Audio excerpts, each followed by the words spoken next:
Okay, तो चलो बच्चों, अभी हम होमवर्क थोड़ी देर में डिस्कस करेंगे,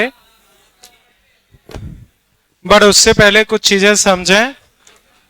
इधर पीछे यस दिमाग में रखना आप, और उनके आगे जो इधर उधर बैठे हैं सभी समझ लें। बच्चों देखो, जो लास्ट टर्म पे हमने टॉपिक पढ़ा था, बच्चों अभी भी आवाज आ रही है इधर? बच्चों आप समझो, जो हमने लास्ट टर्म पे टॉपिक पढ़ा था वो काफी कंफ्यूजिंग सा है। अब उसको मैं शॉर्ट में बता रहा हूं, एग्जाम पॉइंट ऑफ व्यू से तुम्हारा उससे काम चल जाएगा। उसकी इन डेप्थ नॉलेज में मत जाओ कि ऐसा क्यों है क्या है, कुछ चीजें मान लोगे इधर। सो तो बच्चों आप समझो, कुछ चीजें खासकर उसमें एक ही पॉइंट मानने लायक है, वही सबसे ज्यादा कंफ्यूज करता है। वो मान लोगे तो भी तुम्हारे एग्जाम में क्वेश्चन बन जाएंगे। पीछे हर्षित, अब बच्चों समझो, मैं वापस से थोड़ा बता रहा हूं फिर देखना। बच्चों आवाज बंद। ये आई करंट फ्लो कर रहा है, इनफाइनाइट लॉन्ग वायर है। बच्चों बताओ, आर डिस्टेंस पे magnetic field mu naught I upon 2 pi R. ये कब? जब वैक्यूम हो। बच्चों जब वैक्यूम हो। हाँ अनिरुद्ध तुमसे ही कह रहा हूं, या तो यहां आके बैठ जाओ या फिर वहां जाके अपनी जगह पे, सेम तुम। ठीक। अब बच्चों देखो, वैक्यूम में ये हो गया, वैक्यूम वाले को मैंने बी नॉट बोल दिया। अब मान लो बच्चों मैंने कोई मीडियम भर दिया, बच्चों मैंने कोई मीडियम भर दिया। अब बताओ आर डिस्टेंस पे मैग्नेटिक फील्ड क्या होगा? म्यू नॉट की जगह म्यू आई 2 पाई आर। बच्चों बताओ, डाईमैग्नेटिक के लिए म्यू म्यू नॉट से कम या ज्यादा? कम, तो मैग्नेटिक फील्ड कम। पैरामैग्नेटिक के लिए तो मैग्नेटिक फील्ड ज्यादा। इधर अर्नव, मैग्नेटिक फील्ड ज्यादा। अब फेरोमैग्नेटिक के लिए म्यू बहुत ज्यादा, तो बहुत ज्यादा। अब इधर तुम दोनों बच्चों आप ध्यान से समझो, मैं बोल सकता हूं कि मीडियम बदलने पे मैग्नेटिक फील्ड बदल रहा है, तो ऐसी कौन सी चीज है जिसको मीडियम से कोई लेना देना नहीं है? तो मैं बोल सकता हूं इस पूरे को मीडियम से कोई लेना देना नहीं है। तो इस पूरे को मीडियम से कोई लेना देना नहीं है, तो इसको मैंने एक नया नाम दिया H। तो H मेरे पास है B naught by mu naught. अगर वैक्यूम हो तो B naught by mu naught, और अगर मीडियम हो तो बी बाई म्यू।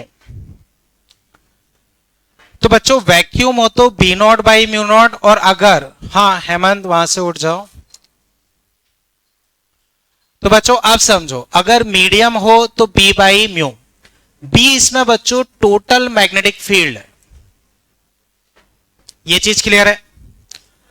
तो सिंपली तुम ये याद रख सकते हो H equal to B naught by mu naught या बी बाई म्यू। ये चीज क्लियर है?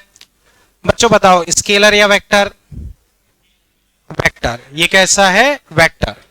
चाहो तो वेक्टर फॉर्म में लिख लो, ठीक है? बच्चों यूनिट कैसे निकालोगे? I upon 2 pi R. I क्या है? एम्पियर। आर मतलब मीटर, तो एम्पियर पर मीटर। ये चीज क्लियर है? डायमेंशन वगैरह निकाल लोगे। अनुरुद्ध वहां से उठ जाओ। ओके, अब बच्चों इसके बाद जो हमने पढ़ा था वो था आई। तो आई बच्चों था magnetic moment develop per unit volume. अब बच्चों ये बताओ, ये स्केलर या वेक्टर? बच्चों ये भी क्या है? वेक्टर। डायरेक्शन क्या होगी? जिस डायरेक्शन में मैग्नेटिक मोमेंट डेवलप हुआ है उधर। ये चीज क्लियर है? ठीक है। अब बच्चों ये बताते क्या है वो समझो। H तुम्हें बताता है, जैसे बच्चों सोलेनोइड की बात करें, बच्चों बताओ सोलेनोइड के लिए H की वैल्यू क्या होगी? देखो mu not an I by mu not, तो एन आई। तो ये तुम्हें बताता है कि बाहर के फैक्टर कितने स्ट्रांग है। जैसे मान लो तुम किसी फेरोमैग्नेटिक मटेरियल को मैग्नेट बना रहे हो, तो तुम्हारे हाथ में एन और आई है, तुम उसको किसी सोलेनॉइड के अंदर रखोगे तब जाके वो मैग्नेट बनेगा, तब जाके वो मैग्नेट बनेगा। तो बाहर के फैक्टर कितने स्ट्रांग है वो H बताता है। तो H बच्चों सोर्स की प्रॉपर्टी बताता है। ये चीज क्लियर है। I बच्चों क्या बताता है, मान लो कम वॉल्यूम हो, ये ज्यादा हो, तो I काफी ज्यादा होगा। I काफी ज्यादा होगा तो ये तुम्हें इनडायरेक्टली ये बताता है कि कितना स्ट्रॉन्ग मैग्नेट बन रहा है। जैसे बच्चों मान लो तुमने पैरामैग्नेटिक से बनाया, फेरोमैग्नेटिक से बनाया और रेयर अर्थ से बनाया, किस केस में बहुत हैवी मैग्नेटिज्म होगा, रेयर अर्थ, तो हम बोल सकते हैं कि उसका मैग्नेटिज्म बहुत ज्यादा होगा। बच्चों इसकी यूनिट डायमेंशन निकालोगे H के सिमिलर ही रहती है, यूनिट डायमेंशन H के सिमिलर। अब जो सबसे कंफ्यूजिंग पार्ट होता है वो ये होता है कि मटेरियल में जो इंड्यूस होता है, बच्चों मटेरियल में जो मैग्नेटिक फील्ड इंड्यूस होता है वो I के प्रोपोर्शनल होता है। प्रोपोर्शनलिटी हटाओगे, कांस्टेंट लोगे, म्यू नॉट I। ये चीज सबसे कंफ्यूजिंग रहती है, ये पता होना चाहिए, या इस चीज को मान लो तो फिर बाकी चीजों में कंफ्यूजन नहीं है। बच्चों ये चीज अभी क्लियर है, ठीक है। अब बच्चों वापस समझो, ससेप्टिबिलिटी, ससेप्टिबिलिटी की अगर हम बात करें तो ससेप्टिबिलिटी होता है I अपॉन H, इसका मैग्नीट्यूड अपॉन इसका मैग्नीट्यूड। बच्चों बताओ I और H की यूनिट डायमेंशन सेम है या डिफरेंट है? तो बताओ ससेप्टिबिलिटी की यूनिट डायमेंशन क्या आएगी? Unitless, dimensionless. क्लियर है। अब बच्चों मुझे बताओ ये तुम्हें क्या बताता है? बच्चों ये तुम्हें बताता है कि कितना इजीली मैग्नेट बन रहा है। जैसे मान लो ये तुमने बहुत कम लगाया, ये काफी ज्यादा है। बच्चों तुमने H बहुत कम लगाया लेकिन I काफी ज्यादा है। बच्चों बताओ I क्या बताता था? बोलो बच्चों I क्या बताता था? कितना स्ट्रॉन्ग मैग्नेट बना। बच्चों I क्या बताता था? कितना स्ट्रॉन्ग मैग्नेट बना। बच्चों बताओ H क्या था? बाहर सोर्स की प्रॉपर्टी, कि सोर्स की प्रॉपर्टी कितनी स्ट्रॉन्ग है। तो तुमने बहुत कम H लगाया, बाहर का मैग्नेटाइजिंग फील्ड बहुत कम है, फिर भी स्ट्रॉन्ग मैग्नेट बन गया। यानी कि उस मटेरियल में, बच्चों उस मटेरियल में मैग्नेट बनने की बहुत अच्छी कैपेबिलिटी है, मैग्नेट बनने की बहुत अच्छी कैपेबिलिटी है, यानी कि हम उसको इजीली मैग्नेटाइज कर सकते हैं। बच्चों ये चीज क्लियर है। तो ससेप्टिबिलिटी तुम्हें क्या बताती है कि हम कितना इजीली मैग्नेटाइज कर सकते हैं। बच्चों ये चीज अभी क्लियर है, ठीक है। अब बच्चों इधर आवाज आ रही है किसी की। Relative permeability mu by mu naught. बच्चों relative permeability mu by mu naught, ये तुम्हें क्या बताता है कि हवा के कंपैरिजन या वैक्यूम के कंपैरिजन में तुम कितना इजीली मैग्नेटाइज कर सकते। बच्चों ये सारे पॉइंट्स क्लियर है, ठीक है। अब बच्चों समझो, अगर हम अपना रिलेशन ड्राइव करें तो कहीं भी अगर हम टोटल मैग्नेटिक फील्ड लिखेंगे, बच्चों इधर अगर हम टोटल मैग्नेटिक फील्ड लिखेंगे तो एक तो वैक्यूम वाली मैग्नेटिक फील्ड रहेगी और एक जो मटेरियल में इंड्यूस होगी वो। टोटल वाली मैग्नेटिक फील्ड को बच्चों लिख सकते हैं म्यू H, वैक्यूम वाली को लिखोगे म्यू नॉट H। और सबसे ज्यादा कंफ्यूजिंग यही रहता है, मैंने बताया इसको बस मान लो। तो ये तुम्हारा कितना है? Mu naught I। अब mu H, mu naught H, I बच्चों यहां से देखो XH, H बच्चों कट गए, म्यू बाई म्यू नॉट। बच्चों क्या बचा? 1 प्लस एक्स। बच्चों बताओ म्यू बाई म्यू नॉट क्या होता है? Mu R. तो म्यू आर यहां से बच्चों कितना आ गया? 1 प्लस एक्स। ये तुम्हारा रिलेशन ड्राइव हो गया। बच्चों ये चीज अभी क्लियर है? हाँ, वो चलो मैं ऐसे समझाता हूं, इसको ऐसे याद करो। वही सबसे कंफ्यूजिंग रहता है। उसी के लिए मैंने कैपेसिटर वाला एग्जांपल बताया था। जैसे मान लो capacitor Q minus Q, electric field Q A epsilon naught. अब ये मान लो मटेरियल भर दिया, तो यहां इंड्यूस चार्ज। अब अगर इस मटेरियल की वजह से मैं इलेक्ट्रिक फील्ड लिखूंगा तो वो क्या होती है, Q इंड्यूस, तो उसमें भी एप्सिलॉन नॉट ही आता है, ER नहीं आता। उन दोनों का नेट ER होता है। जैसे होता क्या है, वैक्यूम में जो इलेक्ट्रिक फील्ड है वो वही रहेगी, इंड्यूस चार्ज की अपनी इलेक्ट्रिक फील्ड और आ जाती है, वो अपोजिट डायरेक्शन में होती है, तो नेट इलेक्ट्रिक फील्ड कम हो जाती है, और उसको हम लिख देते हैं Q by A epsilon not, Q induce, और इसको हम लिख देते हैं Q बाई E, तो इस वाले को नेट लिख देते हैं।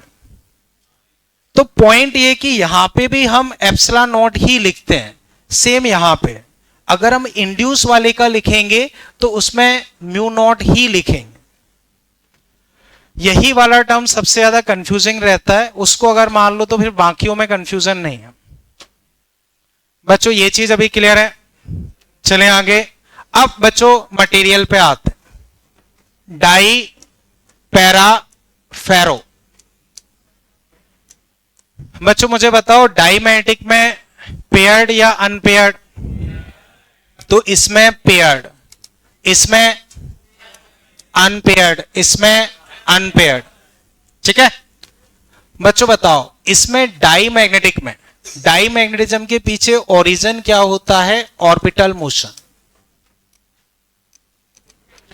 इसमें बच्चों क्या होता है, orbital motion plus spin motion, दोनों की वजह से मैग्नेटिज्म आता है।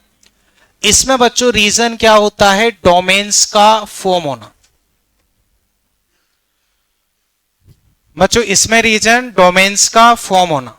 बच्चों बताओ इसमें एक सिंगल एटम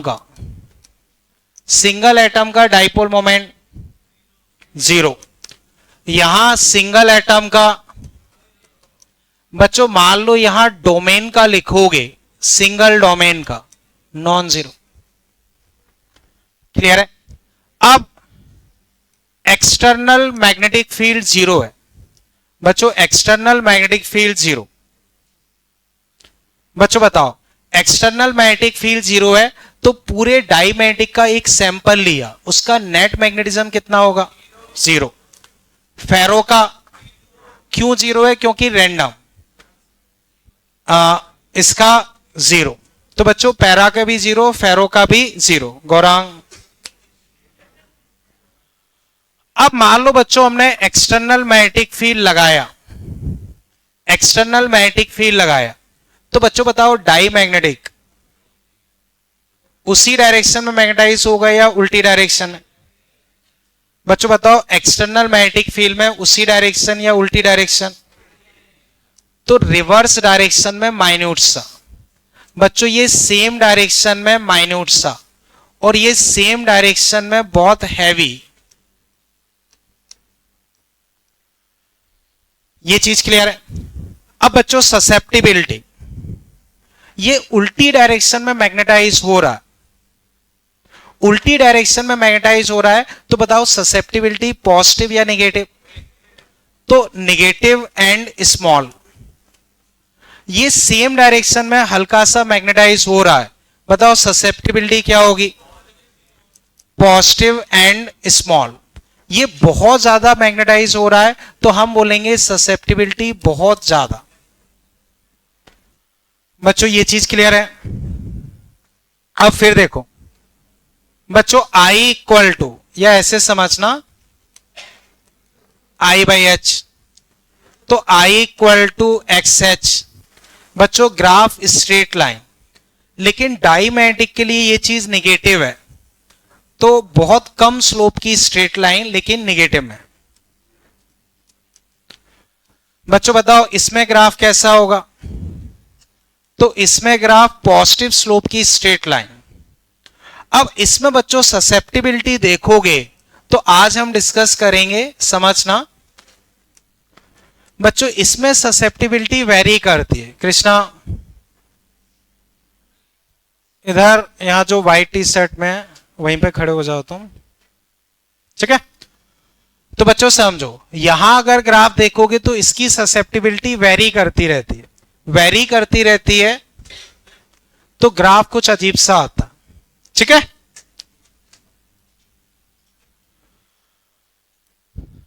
अब बच्चों टेम्परेचर का इफेक्ट डिस्कस कर रहा हूं। तो बच्चों डाई मैग्नेटिज्म में कोई ऑर्डर में लगा हुआ नहीं है। हरदीप, डाई मैग्नेटिज्म में बच्चों कोई भी ऑर्डर में लगा हुआ नहीं है। अगर ऑर्डर में नहीं है तो टेम्परेचर बढ़ाते रहो, वो ऑलरेडी रैंडम है, ऑलरेडी रैंडम है, तो इसमें टेम्परेचर का कोई फर्क नहीं पड़ेगा। बच्चों जो ससेप्टिबिलिटी होगी वो टेम्परेचर से इंडिपेंडेंट। इसमें बच्चों क्या होता है, बच्चों इधर पैरामैग्नेटिक में क्या होता है, वो ऑर्डर में लगे। अगर वो ऑर्डर में लगे तो हम टेम्परेचर बढ़ाएंगे, रेंडमनेस बढ़ेगी, रेंडमनेस बढ़ेगी, तो यहां हम बोलेंगे कि susceptibility inversely proportional to temperature. बच्चों ये चीज क्लियर है। अब फेरोमैग्नेटिक में बच्चों क्या होता है, एक क्यूरी टेम्परेचर के बाद, क्यूरी टेम्परेचर के बाद वो पैरामैग्नेटिक हो जाता। जैसे मान लो किसी के लिए क्यूरी टेम्परेचर 500 केल्विन है, तो 500 केल्विन के बाद वो पैरामैग्नेटिक बनेगा। तो 500 केल्विन के बाद यही बिहेवियर होगा, लेकिन 500 केल्विन के बाद तो हम बोलेंगे इसके लिए after Curie temperature T minus 500। तो बच्चों आफ्टर 500 केल्विन वो पैरामैग्नेटिक की तरह से बिहेव करेगा, तो ये आएगा। अब मान लो 600 के बाद वो पैरामैग्नेटिक की तरह से बिहेव कर रहा है तो 600, 300 के बाद बिहेव कर रहा है तो 300। तो यहां पे तुम ऐसे लिखोगे T माइनस TC। TC तुम्हारा क्या है, क्यूरी टेम्परेचर। अब बच्चों मुझे बताओ, पैरा और फेरो में फर्क किस चीज का था, डोमेन्स। तो एक पर्टिकुलर टेम्परेचर पे डोमेन्स ब्रेक हो जाते हैं, डोमेन्स ब्रेक हो जाते हैं तो फर्क खत्म हो गया। जो तुम्हारा फेरोमैग्नेटिक है वो क्या बन जाएगा, पैरामैग्नेटिक। बच्चों ये चीज क्लियर है। अब अभी भी हमने पढ़ा था म्यू आर, बच्चों 1 प्लस एक्स। बच्चों x बहुत छोटा सा निगेटिव है, तो बताओ म्यू आर डाईमैग्नेटिक के लिए कितना आएगा। बच्चों ये हल्का सा निगेटिव है, तो डाईमैग्नेटिक के लिए म्यू आर कितना आएगा, तो बच्चों 0 से 1 के बीच में।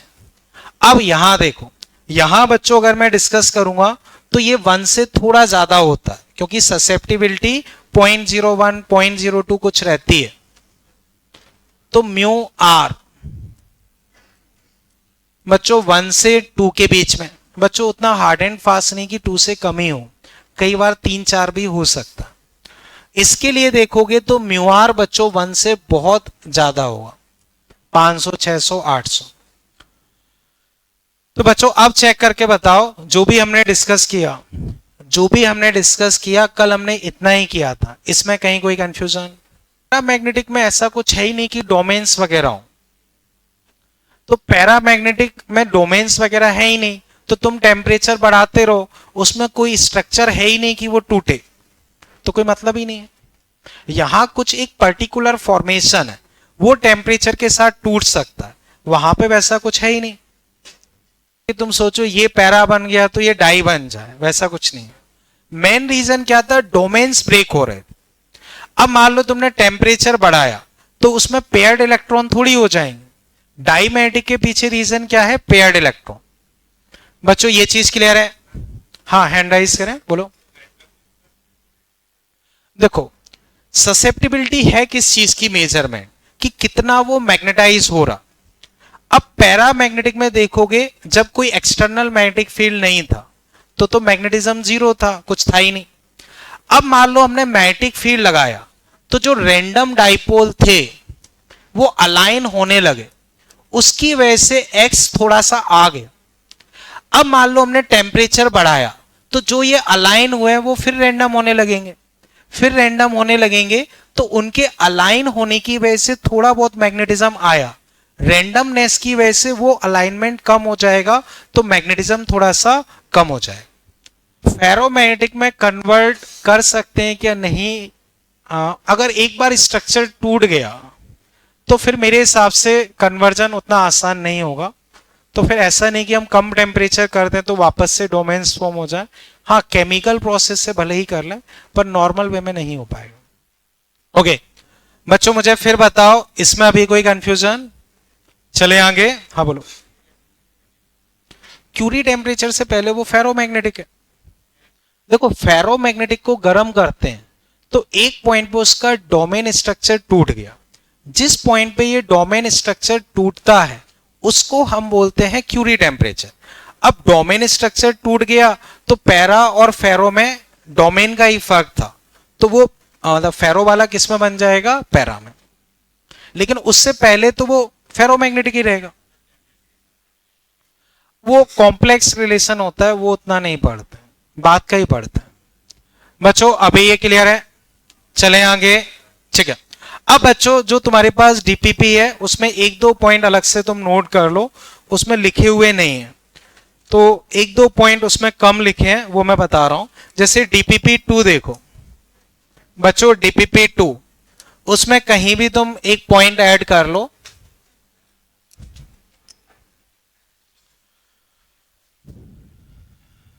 डीपीपी 2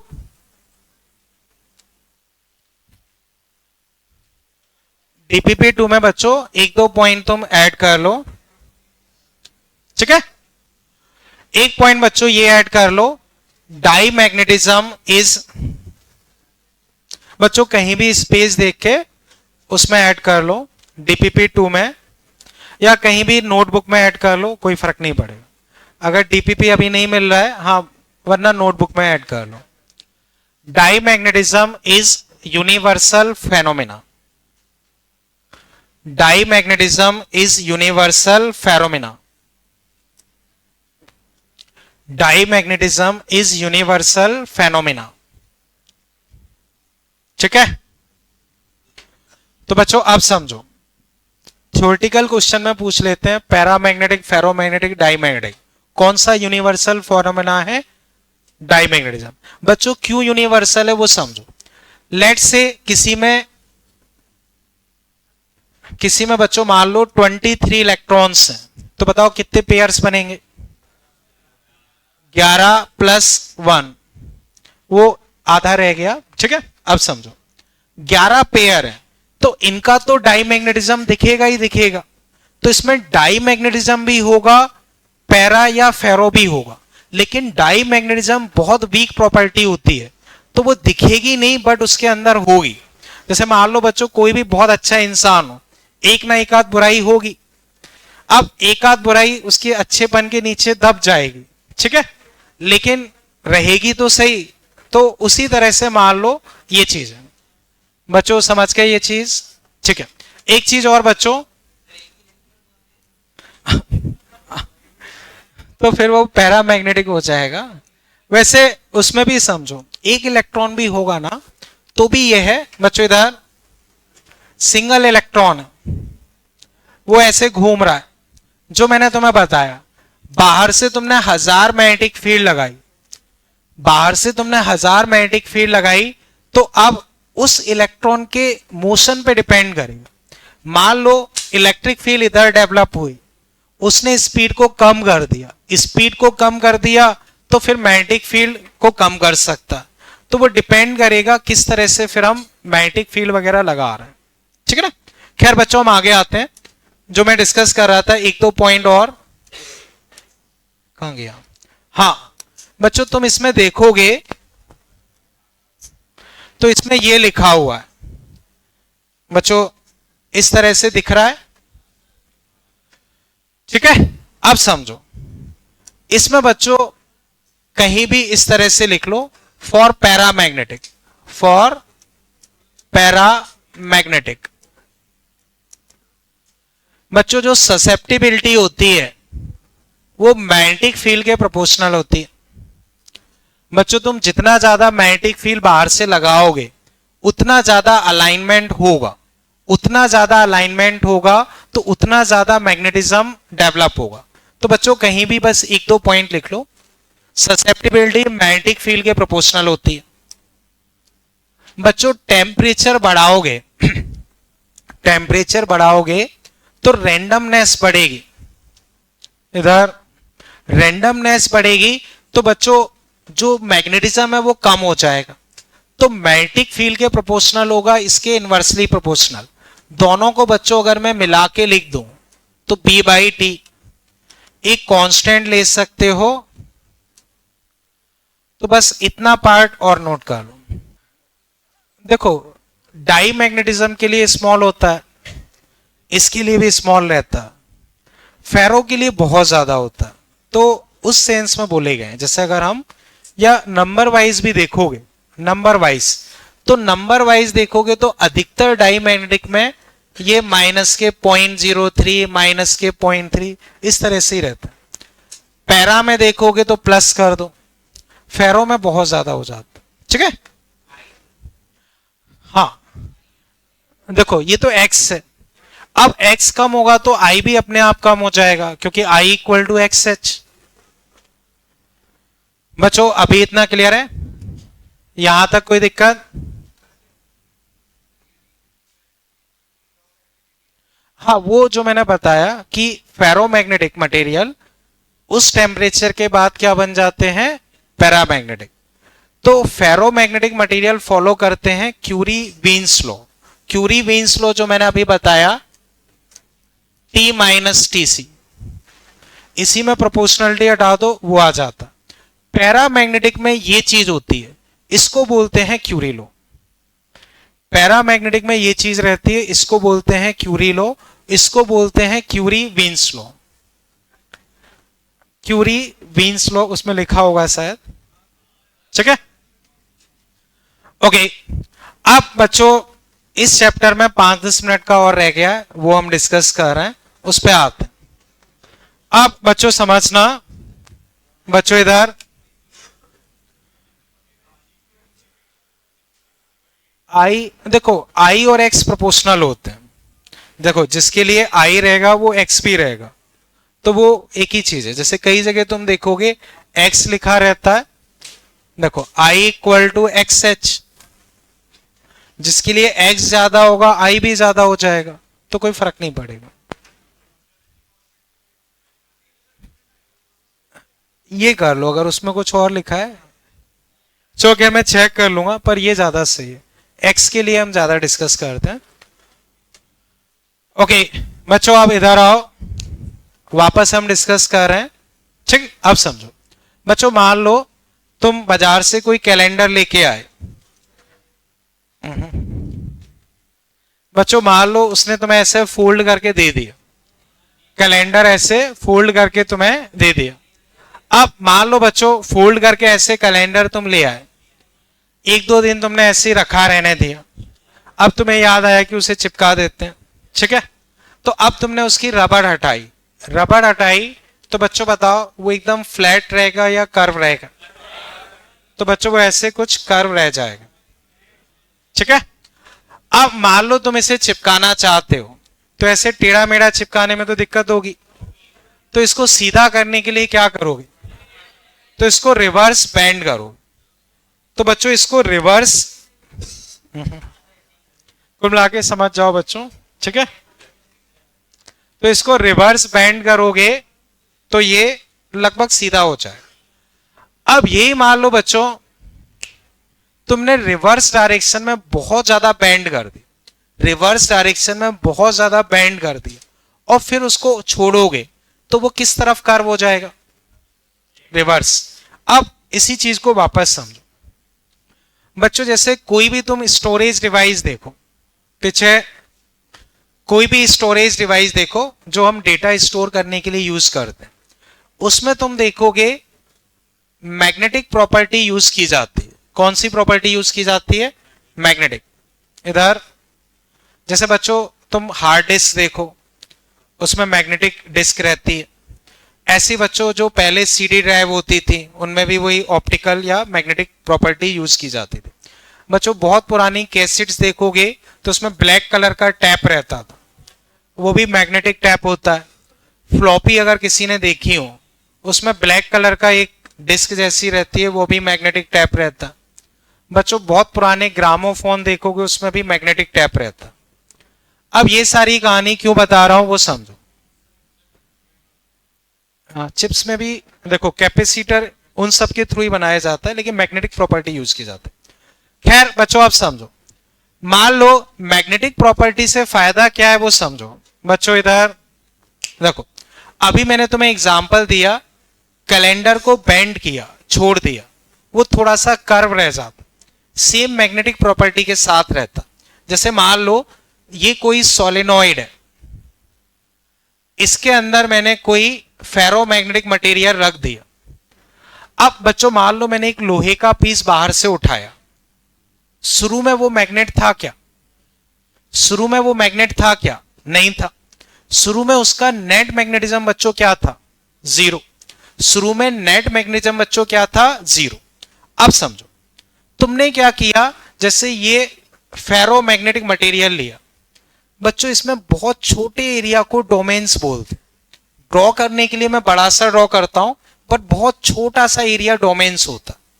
अब एक सैंपल मैंने लिया, लेट से बच्चों जो यही मैग्नेट ली, ये अभी आयरन पीस है, मैग्नेट नहीं है।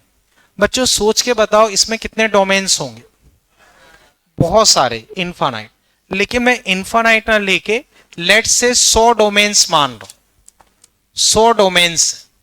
अब वो डोमेन्स बच्चों ऐसे रेंडमली बिखरे पड़े, रेंडमली ऐसे बिखरे पड़े।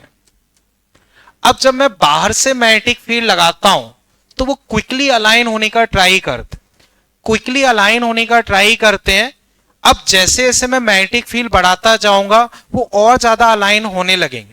मान लो मैंने 10 मैग्नेटिक फील्ड लगाई, 10 पे ये 2 अलाइन हो गए। मैंने मान लो 100 लगाई तो ये मान लो कुछ 30 अलाइन हो गए। मैंने 200 लगाई तो बच्चों मान लो ये 60 अलाइन हो गए। मैंने 300 लगाई, 98 अलाइन हो गए। 400 लगाई, पूरे 100 अलाइन हो गए। अब मैं 500 लगाऊंगा तो कितने अलाइन होंगे? बोलो बच्चों, 500 लगाऊंगा तो कितने अलाइन होंगे? 100।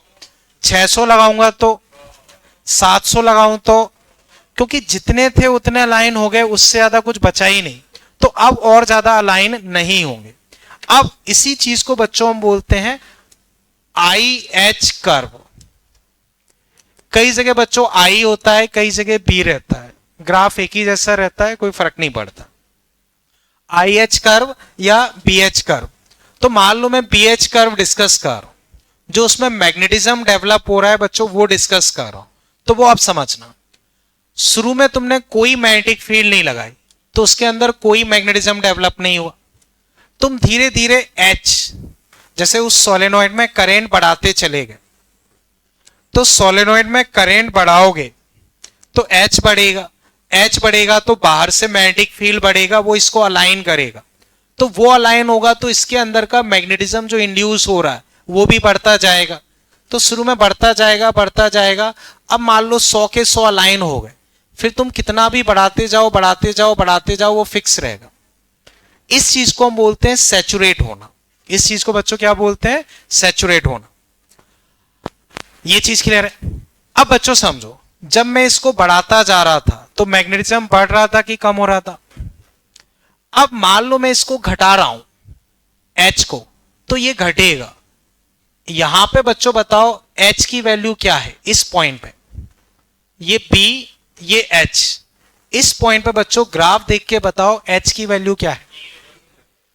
तो बच्चों बताओ यहां H की वैल्यू क्या है? तो मान लो मैंने अपनी सोलेनॉइड में करंट 0 कर दिया, करंट 0 कर दिया तो H कितना हो गया? 0। अब ऐसे समझो बच्चों, कल मैंने तुम्हें यही टॉपिक पढ़ाया था, ठीक है? पढ़ाया, मान लो 100% पढ़ाया, बट पढ़ाने के जस्ट बाद तुम्हारा 10-20% ही बचा रह गया, 70-80% तुम भूल गए, लेकिन 10-20% तो बचा। तो जो 10-20% बचा उसको हम बोलते हैं रेसिडुअल मैग्नेटिक फील्ड या रिटेंटिविटी। तो यहां मैंने H को 0 कर दिया, करंट बंद कर दिया, लेकिन जो डोमेन्स अलाइन हो गए वो डिसअलाइन होने लगते, लेकिन फिर भी 10, 20, 25, 30% अलाइन बच जाते, जो बच जाते हैं उस चीज को हम बोलते हैं रिटेंटिविटी। तो जो ये ओबी है, ओ आर को बच्चों हम बोलते हैं रिटेंटिविटी। अब मान लो जो क्लास के बाद 20-30% बचा, तुमने वेब सीरीज मूवी देख के उसे भी खत्म कर लिया, तो जो 10-20% बचा था तुमने कुछ नेगेटिव एक्टिविटीज करके वो भी खत्म कर ली। तो बच्चों यहां भी जो थोड़ा बहुत बचा है उसको तुम खत्म करने के लिए क्या करोगे, उल्टी डायरेक्शन में करंट फ्लो कराओ। तो बच्चों उल्टी डायरेक्शन में करंट फ्लो कराओ, उल्टी डायरेक्शन में करंट फ्लो कराओगे तो H उल्टी डायरेक्शन में आएगा। इस पॉइंट पे बच्चों देखो, बच्चों इधर C पॉइंट, बच्चों डायग्राम देख के बताओ, C पॉइंट पे बच्चों H कितना है, सॉरी B कितना है, B और H कुछ है। तो बच्चों जितना उल्टी डायरेक्शन में तुमने H लगाया है उस चीज को हम बोलते हैं कोएर्सिविटी। उस चीज को बच्चों हम क्या बोलते हैं, कोएर्सिविटी। कई बार कोएर्सिव फोर्स भी बोल देते हैं, फर्क नहीं पड़ता है, कोएर्सिविटी ज्यादा बेटर टर्म है। तो ये दो पॉइंट ही सबसे ज्यादा इंपॉर्टेंट है। क्वेश्चन बच्चों मेनली इसी पे बनता। बच्चों फिर समझो, तुमने मैग्नेटाइज किया, डोमेन्स अलाइन हुए, तुमने सैचुरेट कर दिया, अब तुम करंट घटा के 0 कर दिए तो H 0 हो गया। H 0 हो गया तो जो बचा हुआ मैग्नेटिक फील्ड होता है, बचा हुआ मैग्नेटिक फील्ड होता है उसको क्या बोलते हो, रेसिडुअल मैग्नेटिक फील्ड या रिटेंटिविटी, रेसिडुअल मैग्नेटिक फील्ड या रिटेंटिविटी। अब जो बचा हुआ मैग्नेटिक फील्ड है तुम चाह रहे हो मैं उसको भी खत्म कर दूं, तो तुम्हें उल्टी डायरेक्शन में करंट फ्लो कराना पड़ेगा। तो उल्टी डायरेक्शन में करंट फ्लो करा के तुम जितना H लगाते हो यहां आके वो 0 हो गया। तो जितना तुम रिवर्स डायरेक्शन में लगाते हो उसको क्या बोलते हो, कोएर्सिविटी, उसको क्या बोलते हो, कोएर्सिविटी। अब बच्चों समझो, देखो ये मैग्नेट है, परमानेंट है या इलेक्ट्रोमैग्नेट, परमानेंट। कैसे बनाई गई होगी, इसी प्रोसेस से। तुमने सोलेनॉइड के अंदर एक फेरोमैग्नेटिक मटेरियल रख दिया, अच्छा मैग्नेटिज्म बनाना है, तुमने खूब इसमें करंट फ्लो कराया, बना दिया। अब जैसे ही करंट बंद किया तुम क्या चाहोगे, इसमें मैग्नेटिज्म बचे या खत्म हो जाए, बचे। तो एक परमानेंट मैग्नेट अगर हम बनाना चाह रहे, परमानेंट मैग्नेट, तो बताओ उस परमानेंट मैग्नेट के मटेरियल के लिए रिटेंटिविटी अच्छी खासी होनी चाहिए या कम होनी चाहिए। तो एक परमानेंट मैग्नेट के लिए, परमानेंट मैग्नेट के लिए रिटेंटिविटी ज्यादा से ज्यादा होनी चाहिए कि भाई हमने अपनी फैक्ट्री से मैग्नेट निकाली तो ऐसा नहीं कि वो सीधी सीधी खत्म हो जाए, उसके अंदर मैग्नेटिज्म बचे। तो बच्चों फिर बताओ, परमानेंट मैग्नेट के लिए, परमानेंट मैग्नेट के लिए रिटेंटिविटी कम या ज्यादा, ज्यादा। दूसरी चीज बच्चों, जैसे यहां तुम देखो पंखे चल रहे हैं, अर्थ का मैग्नेटिक फील्ड है, सब जगह मैग्नेटिक फील्ड होता ही है। अब उसका मैग्नेटिक फील्ड इसके मैग्नेटिक फील्ड के अपोजिट हो गया तो वो इसके मैग्नेटिज्म को खत्म कर सकता। तो हम चाहते हैं कि आसानी से मैग्नेटिज्म खत्म ना हो, तो परमानेंट मैग्नेट में जो ये कोएर्सिविटी होती है वो भी ज्यादा से ज्यादा होनी चाहिए, क्योंकि बाहर से जो और कई सारे मैग्नेटिक फील्ड होते हैं तो वो इसके अपोजिट हुआ तो वो इसके मैग्नेटिक फील्ड को खत्म कर सकता। तो परमानेंट मैग्नेट के लिए बच्चों बताओ रिटेंटिविटी कम या ज्यादा, और कोएर्सिविटी ये भी ज्यादा, रिटेंटिविटी भी ज्यादा, कोएर्सिविटी भी ज्यादा। ये चीज समझ गए। ये चीज बच्चों होती है सॉफ्ट आयरन में। सॉफ्ट आयरन, जो सॉफ्ट आयरन होता है उसकी रिटेंटिविटी, सॉरी मैंने गलत बोल दिया, हार्ड आयरन या स्टील मान लो, स्टील की बच्चों रिटेंटिविटी ज्यादा होती है, कोएर्सिविटी भी ज्यादा होती है, तो उसका यूज किया जाता है परमानेंट मैग्नेट में। इधर अब बच्चों वापस समझो इसको, बच्चों समझना। बच्चों ये बताओ, ये इलेक्ट्रोमैग्नेट है या परमानेंट मैग्नेट, ये बच्चों इलेक्ट्रोमैग्नेट। बच्चों इसमें भी ये लोहा लगा हुआ है, ये आयरन होता है। अब जैसे ही हम करंट फ्लो कराते हैं ये मैग्नेट बन जाता, बट इसको हम कई बार बंद चालू बंद चालू बंद चालू करते, जब मन किया बंद किया, जब मन किया चालू किया, जैसे पंखा मान लो।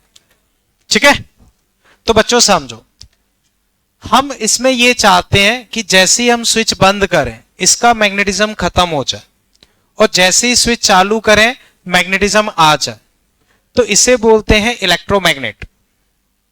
इलेक्ट्रोमैग्नेट।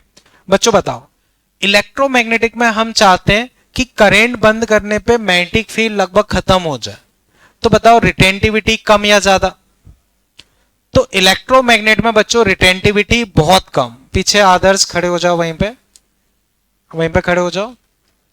अब बच्चों वापस समझो, अब उसमें हम चाहते हैं बहुत आसानी से मैग्नेटिज्म खत्म हो जाए, तो बताओ कोएर्सिविटी कम या ज्यादा? कम।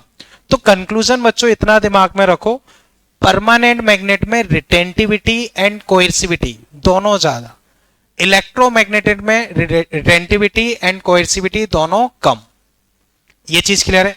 अब बच्चों इसमें क्वेश्चन कैसे आते हैं वो भी समझो। तुमको बोल दिया किसी, बच्चों इधर बच्चों समझो, तुमसे बोला किसी मटेरियल की कोएर्सिविटी मान लो 20 है। ठीक है, सोलेनॉइड में कितना करंट फ्लो कराएं कि हम उसको डीमैग्नेटाइज कर सके? तो बच्चों सोलेनॉइड के लिए H क्या होता है? Ni। अगर तुम्हें N दे रखा है तुम I निकाल सकते हो। क्लियर है बच्चों? अब समझो बच्चों, वापस से ग्राफ ड्रॉ कर रहा हूं। HB, तुम जैसे जैसे मैग्नेटिज्म बढ़ाओगे सैचुरेट होगे, पीछे लाओगे इस पॉइंट पे। बच्चों बताओ इस पॉइंट को क्या बोलते हैं? R मान लो, तो रिटेंटिविटी, OR रिटेंटिविटी। ये पॉइंट C, बच्चों OC क्या होगा? कोएर्सिविटी। अब तुम इस डायरेक्शन में बढ़ाते चले जाओ, पीछे कृष्णा, तो ये इधर जाके सैचुरेट हो जाएगा, फिर वापस लाओगे तो ये वही कर्व बार बार फॉलो करता रहेगा। तो इस कर्व को हम बोलते हैं हिस्टेरिसिस कर्व। हिस्टेरिसिस से मतलब हिस्ट्री, हिस्ट्री से मतलब बच्चों पहले हमने इसे मैग्नेटिक फील्ड में रखा था, निकाल लोगे तो भी इसके अंदर कुछ बच जाएगा। जैसे मान लो मैं पढ़ा रहा हूं 100% पढ़ाया, बट जरूरी नहीं कि 100% तुम्हारे दिमाग में जाए, 20-30% कुछ बच जाएगा। तो जो बच जाएगा वो रिटेंटिविटी, वो किस पे डिपेंड करेगा कि तुमने कितना ढंग से पढ़ा था। तो उस वजह से इसको हम बोलते हैं हिस्टेरिसिस कर्व। ये चीज क्लियर है? अब बच्चों समझो, ये कर्व एक ऐसा है, और दूसरा मान लो बच्चों मैंने ऐसे पतला सा कर्व बनाया। ठीक है, उतना ढंग से नहीं बनाया पर समझो। बच्चों बताओ किसका एरिया ज्यादा है? उस वाले का। इसका एरिया बच्चों हमें देता है energy loss per unit volume per unit cycle per unit time, energy loss per unit volume per unit time. तो जितना ज्यादा एरिया होगा उतना ज्यादा एनर्जी लॉस ज्यादा होगा। ठीक है, अब बच्चों मेरे क्वेश्चन का आंसर दो। तो मैं परमानेंट मैग्नेट बनाना, परमानेंट मैग्नेट, तो उसमें बार बार मैग्नेटाइज डीमैग्नेटाइज करोगे या एक ही बार करोगे? तो एक ही बार करना है, तो इसका एरिया ज्यादा से ज्यादा होना चाहिए। तो परमानेंट मैग्नेट के लिए बच्चों रिटेंटिविटी कोएर्सिविटी ज्यादा होना चाहिए, तो एरिया ज्यादा से ज्यादा हो, अच्छा है। यही मान लो अगर तुम्हें इलेक्ट्रोमैग्नेट बनाना है तो उसे बार बार मैग्नेटाइज डीमैग्नेटाइज करना, तो एनर्जी लॉस होगा, तो एरिया कम से कम होना चाहिए। बच्चों ये चीज समझ गए? अब बच्चों जो डीपीपी तुम्हारे पास है उसे तुम देखो, उसमें बच्चों मैं कुछ क्वेश्चंस बता रहा हूं, उसे तुम लोग देखना और मुझे आंसर दो। जैसे बच्चों डीपीपी नंबर 5, उसमें 10, 11, 12, 13, उसे एक बार बच्चों अटेम्प्ट करो। बच्चों आवाज आ रही है वो बंद करें। बच्चों डीपीपी 5, 10, 11, 12, 13 एंड 17, अभी जो बच्चों हमने डिस्कस किया है उस पे बेस्ड है। बच्चों soft iron is used to manufacture electromagnet. Electromagnet बनाने में सॉफ्ट आयरन यूज किया जाता है। क्यों किया जाता है? तो बच्चों सही है, मैग्नेटिक परमेबिलिटी हाई, मतलब म्यू हाई है। तो म्यू हाई होने से ये होगा कि मैग्नेटिज्म अच्छा खासा हो जाएगा। उसके अलावा रिटेंटिविटी एंड कोएर्सिविटी स्मॉल है। सही है। तो म्यू हाई होने से बहुत अच्छा मैग्नेट बनेगा, और इलेक्ट्रोमैग्नेट बनाना है तो रिटेंटिविटी एंड कोएर्सिविटी कम होना चाहिए। अब 11 देखो बच्चों, magnetic material use for making permanent magnet and transformer. बच्चों ट्रांसफॉर्मर इलेक्ट्रोमैग्नेट जैसा मान लो, ट्रांसफॉर्मर फिलहाल इलेक्ट्रोमैग्नेट जैसा मान लो। Have different properties. तो बच्चों एक परमानेंट मैग्नेट है, ट्रांसफॉर्मर मतलब टेम्पररी मैग्नेट मान लो। तो अब बच्चों बताओ कौन सा सही होना चाहिए? तो बच्चों परमानेंट के लिए दोनों हाई होना चाहिए और ट्रांसफॉर्मर के लिए दोनों कम। तो पहला गलत। बॉम्बे देखोगे दोनों लार्ज हैं, सही है।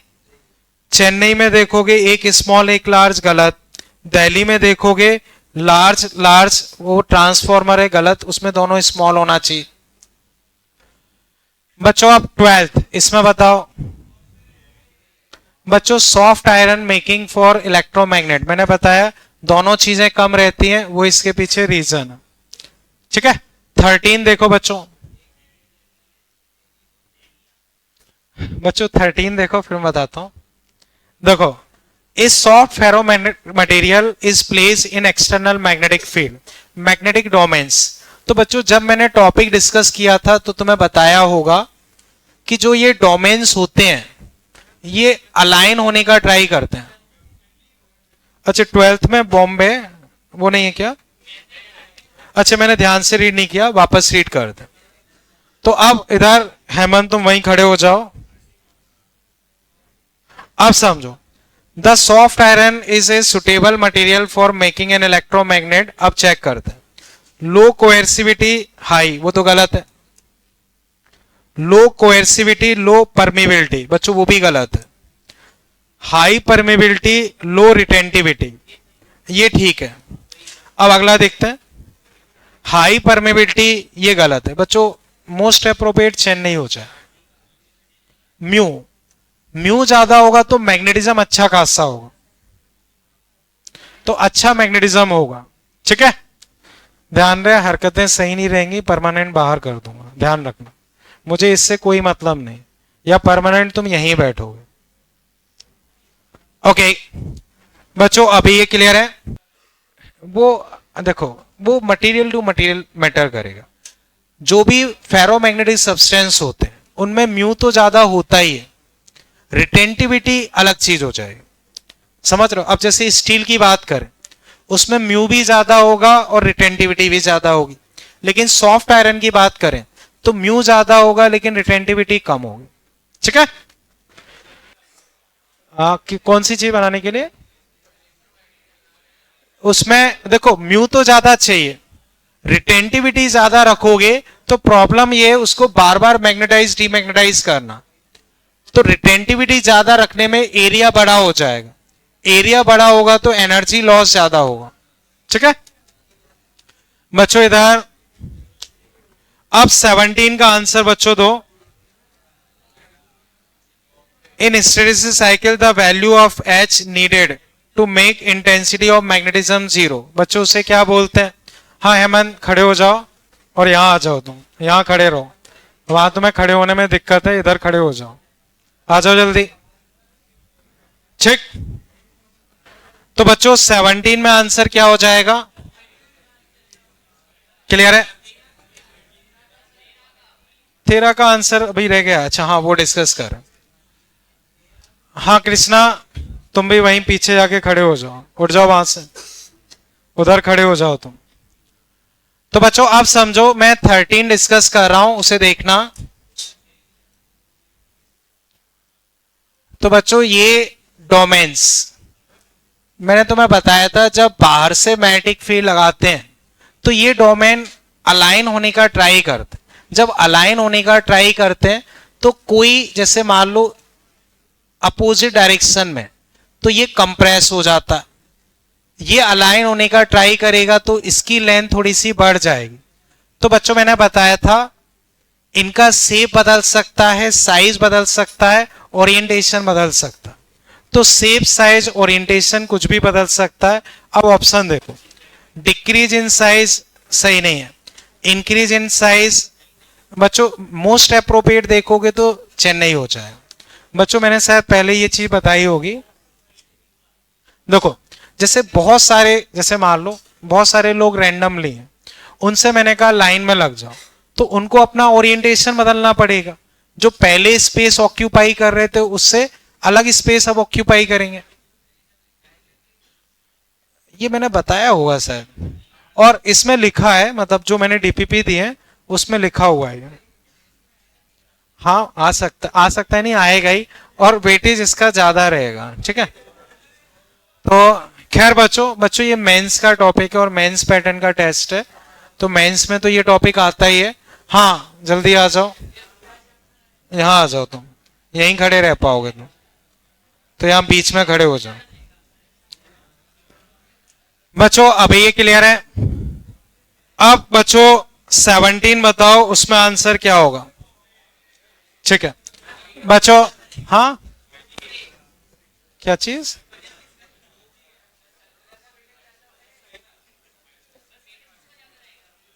एक सेकेंड बच्चों। In hysteresis cycle, the value of H needed to make the intensity of magnetization 0। तो जो मैंने बताया था बच्चों, इधर ये जो चीज रहती है इसी को कोएर्सिविटी या कोएर्सिव फोर्स बोल देते हैं। तो यही पूछा गया। ठीक है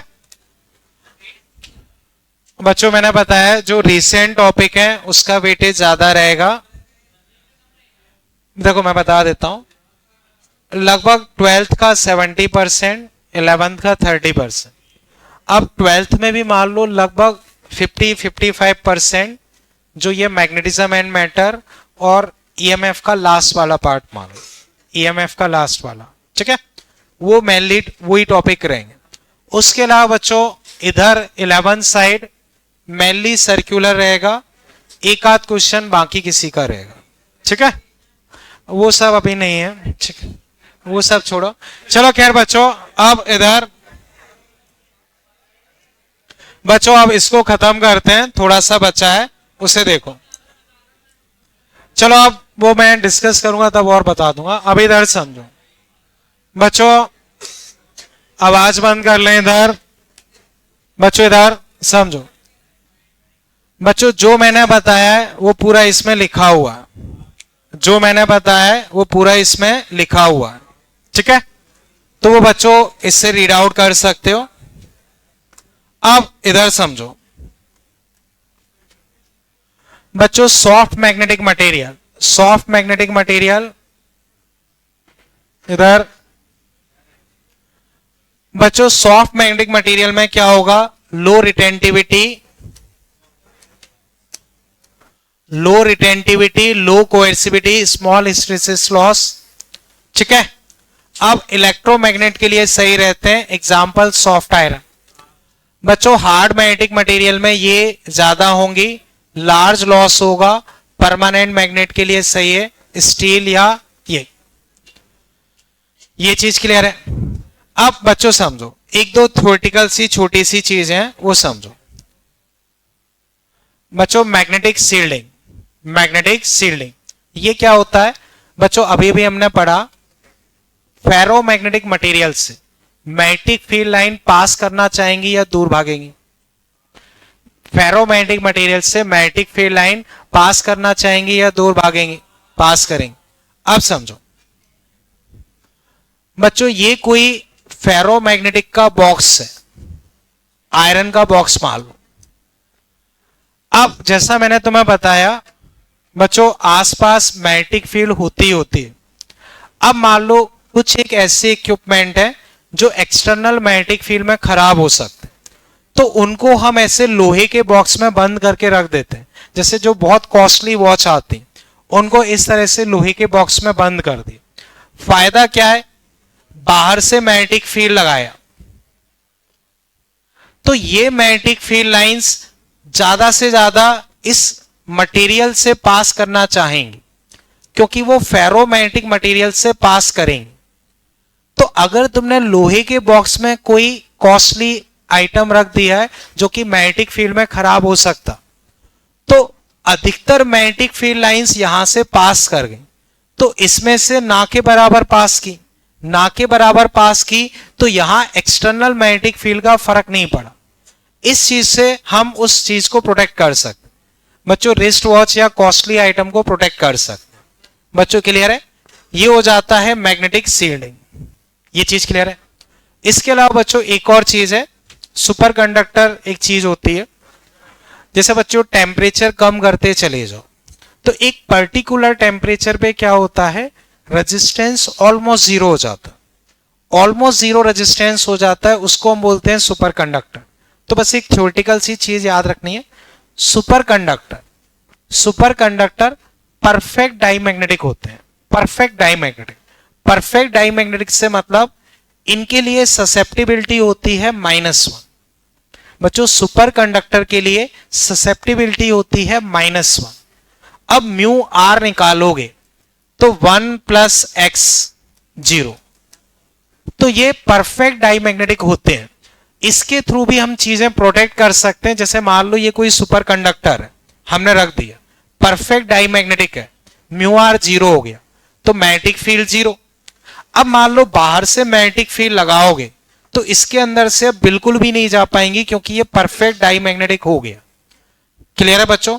इसको ये पर्टिकुलर नाम वाला इफेक्ट बोलते हैं। रीड करना चाहे तो क्या पढ़ेंगे बच्चों, ठीक है ना, मेसनर पता नहीं क्या लिखा है, ठीक है, ठीक है ना। तो बस इतना याद रख लो, सुपर कंडक्टर परफेक्ट डाईमैग्नेटिक होते हैं बच्चों। ये चीज क्लियर है? इसी के साथ बच्चों ये अध्याय समाप्त होता है, ठीक है। तो बच्चों अच्छा, इस खुशी में तुम बैठना चाह रहे हो, बैठ जाओ वहां जाके बैठ जाओ बस, ठीक है ना। हाँ बैठ जाओ तुम भी, ठीक है। तो बच्चों ये वाली चीज अभी क्लियर है, ठीक है। अब बच्चों हेडिंग लिख लो, इलेक्ट्रोमैग्नेटिक इंडक्शन EMI। हाँ चलो ठीक है, होमवर्क डिस्कस कर लेते हैं, ठीक है। अभी आवाज पूरी बंद हो जाए। DPP 6 इसमें 1 to 11 बच्चों, हाँ ठीक है। DPP 4 complete. तो बच्चों DPP 4 में बच्चों इधर याद रहे, आवाज पूरी तरह से बंद रहे, ठीक। अब बच्चों देखो, मैं पहले आंसर्स बता रहा हूं। DPP 4 में 19, 20,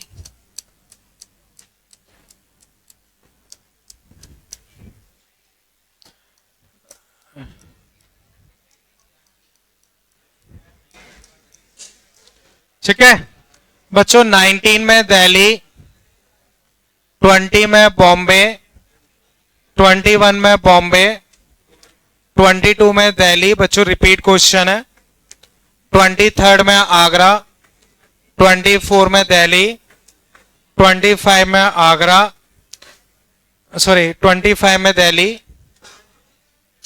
24 में चेन्नई, ठीक है बच्चों। 26 में आगरा, 27 में बॉम्बे, 28 में बॉम्बे, 29 में बॉम्बे, 30 में दिल्ली।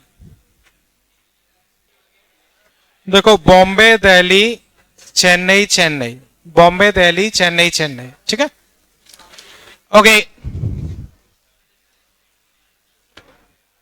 बच्चों। इधर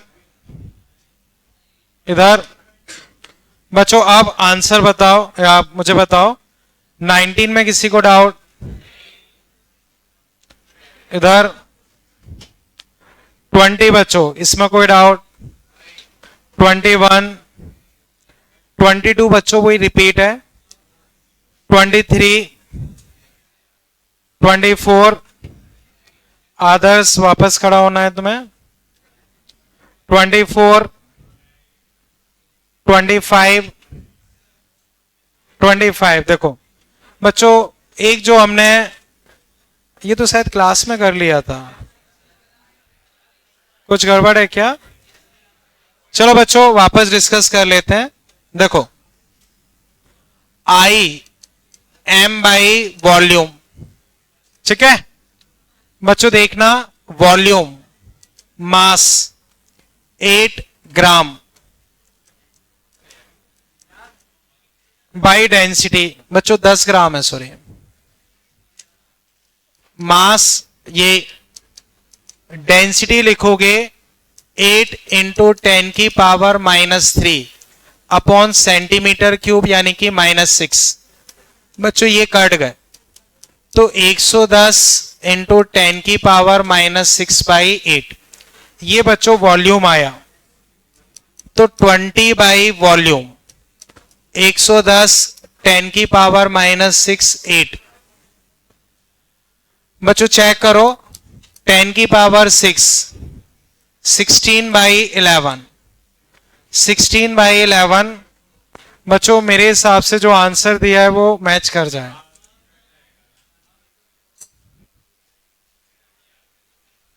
बच्चों अभी इसमें कोई डाउट? ठीक है बच्चों 26। देखो बच्चों मैग्नेटिक इंडक्शन ये है, ससेप्टिबिलिटी बतानी है। तो बच्चों तुम्हें प्रोवाइड क्या किया है वो देखो। मैग्नेटिक इंडक्शन का मतलब ये H 500, तो यहां से बच्चों तुम म्यू लिख सकते हो।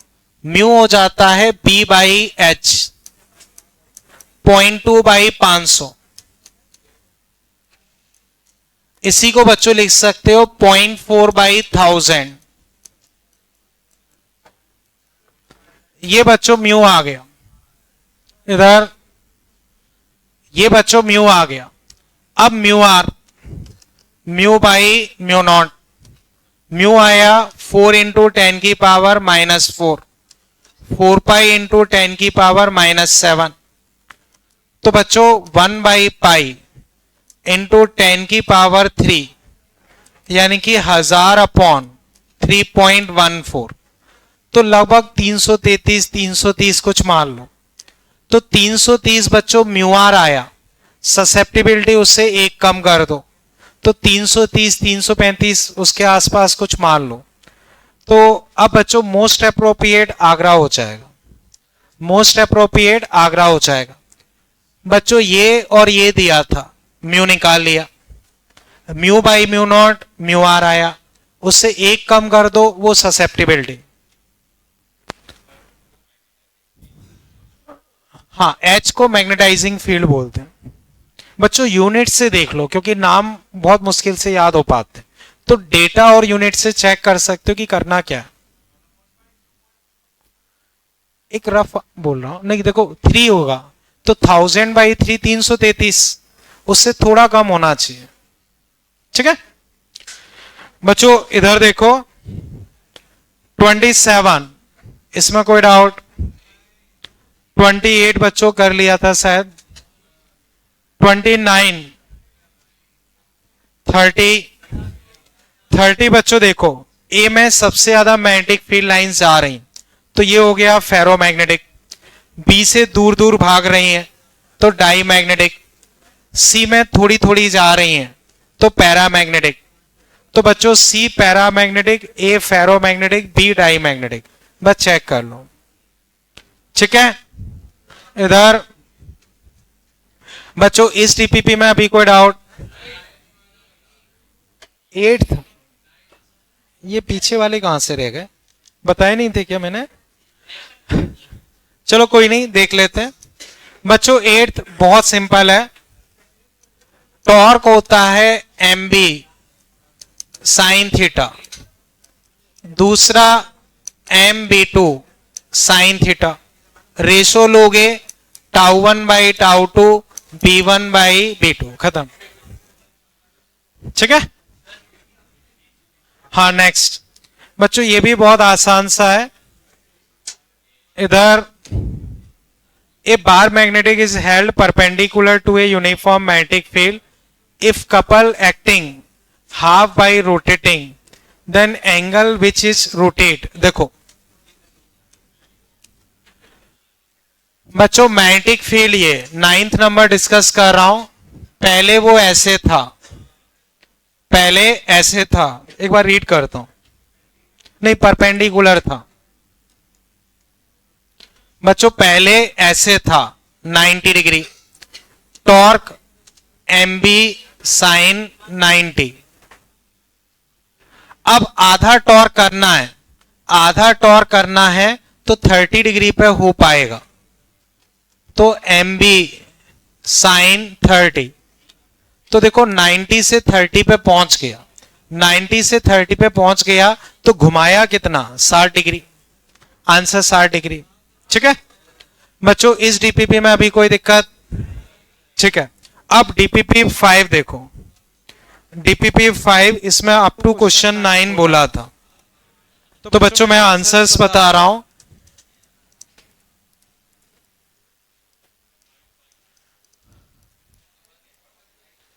तो बच्चों फर्स्ट में बॉम्बे, सेकंड में चेन्नई,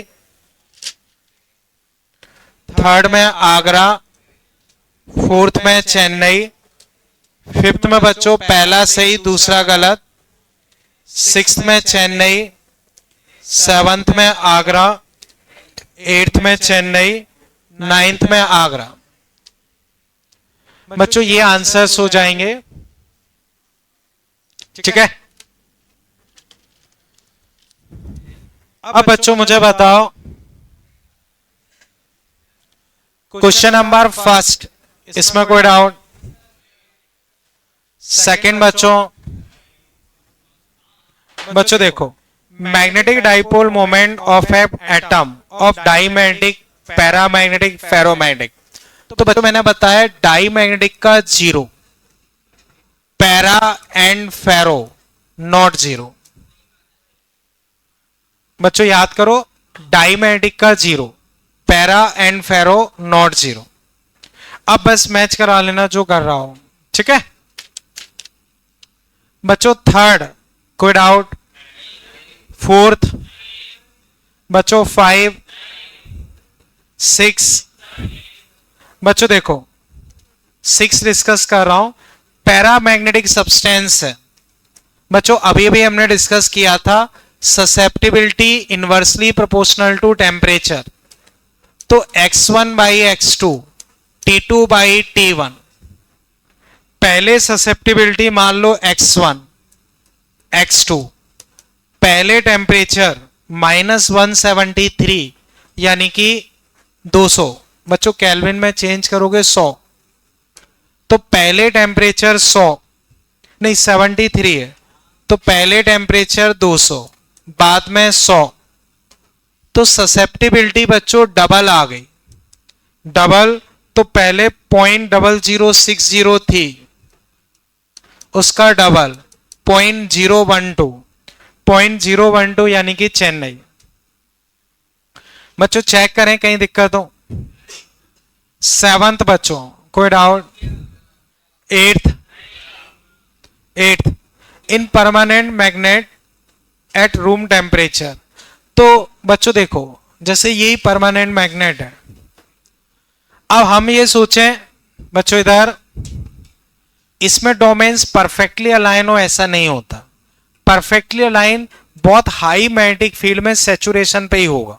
तो इसमें कुछ पार्शियली अलाइन होगा, वो एक मोस्ट अप्रोप्रिएट रहेगा. अब ऑप्शन चेक करो. Magnetic moment of each molecule 0, वो गलत है, अभी भी मैंने बताया. इंडिविजुअल मॉलिक्यूल बच्चों, individual molecule have non zero magnetic moment which are perfectly align, गलत. डोमेन्स पार्शियली अलाइन, ठीक है. डोमेन्स परफेक्टली अलाइन, गलत. कौन सा?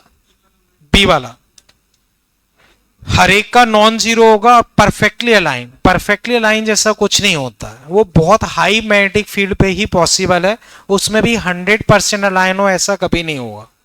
तो परफेक्टली अलाइन जैसा वर्ड गलत है उसमें, वो गलत है. बच्चों फिर देखो नाइन्थ, बच्चों इसमें कोई डाउट? 9 देखो बच्चों, इतने एटम है, ससेप्टिबिलिटी ये है 300 केल्विन। बच्चों पैरामैग्नेटिक है, अभी जो बताया वही है। ठीक है, देखो बच्चों देखना 350 और 300, तो x1 बाई x2, 350 और 300, तो पहले टेम्परेचर 350, बाद में 300। बच्चों 6/7, तो बाद की ससेप्टिबिलिटी हो जाएगी 7x1/6, 7x1/6।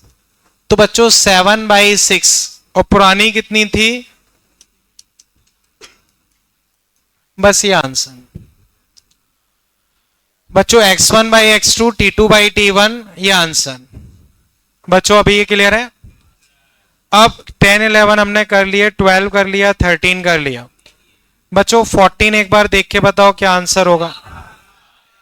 सही है बच्चों, 1/t का ग्राफ बनाना है, तो x और 1/t का graph, x proportional to y, straight line passing through origin आगरा। बच्चों 15 में बताओ आंसर। बच्चों फेरोमैग्नेटिक है, आंसर बॉम्बे। एक देखो मोस्ट अप्रोप्रिएट चेक करना, मोस्ट अप्रोप्रिएट वो हो जाएगा। ठीक है, सही बोल रहे हो, मोस्ट अप्रोप्रिएट वो हो जाएगा। ठीक, हाँ देखो सॉफ्ट आयरन, देखो सॉफ्ट आयरन फेरोमैग्नेटिक होता ही है। ठीक है बच्चों 16 बोलो क्या होना चाहिए, और सोचो। बच्चों डाई मैग्नेटिक है, डाई मैग्नेटिक, तो बच्चों डाई मैग्नेटिक थोड़ा वो सही प्रिंट नहीं है, प्लस आई कर लेना इसे। तो डाई मैग्नेटिक के लिए बच्चों ग्राफ ये होता है। अब इन दोनों में कौन सा सही होगा वो समझो। कम स्लोप रहता है, बहुत कम स्लोप होता है, तो ज्यादा सही ये वाला हो जाएगा। तो आंसर बच्चों ये। अब बच्चों डीपीपी 6, डीपीपी 6, बच्चों मैं आंसर बता रहा हूं।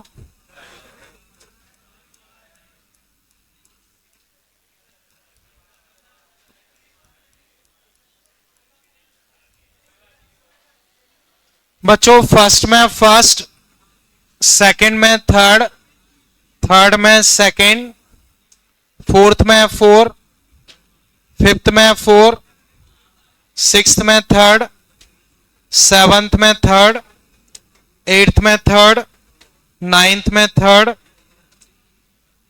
ठीक है, 10th में 4, 11th में सेकंड। ठीक है, अब बच्चों मुझे बताओ किस वाले में। चलो अभी चेक करते हैं बच्चों। इधर बच्चों मुझे बताओ फर्स्ट 4 क्वेश्चन, कोई भी डाउट? फर्स्ट 4, 5, 6, 7th, 7 बच्चों। चलो पहले 7 देखते हैं। देखो अभी जो हमने डिस्कस किया वही करना है। x1/x2, T2/T1, 7th में यही करना है।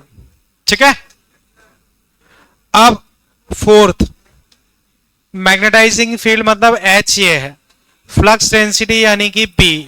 तो देखो फ्लक्स डेंसिटी वही मैग्नेटिक फील्ड, तो म्यू इक्वल टू B/H। बच्चों 4th डिस्कस कर रहा हूं। B तुम्हारे पास 8π, H ये म्यू आ गया, म्यू ये आ गया, इसको म्यू नॉट से डिवाइड कर दो, वही रिलेटिव परमेबिलिटी। बच्चों 8th, इसमें कोई डाउट? 9th, 10th बच्चों, 11th बच्चों, 6 डीपीपी में अभी कोई कंफ्यूजन? ठीक है। अब बच्चों जो ईएमएफ का मॉड्यूल है उसमें मैग्नेटिज्म एंड मैटर के कुछ क्वेश्चंस हैं, वो सारे तुम कर लेना, वो हम नेक्स्ट टर्म पे डिस्कस कर लेंगे और नेक्स्ट चैप्टर स्टार्ट करेंगे। ठीक है, ओके।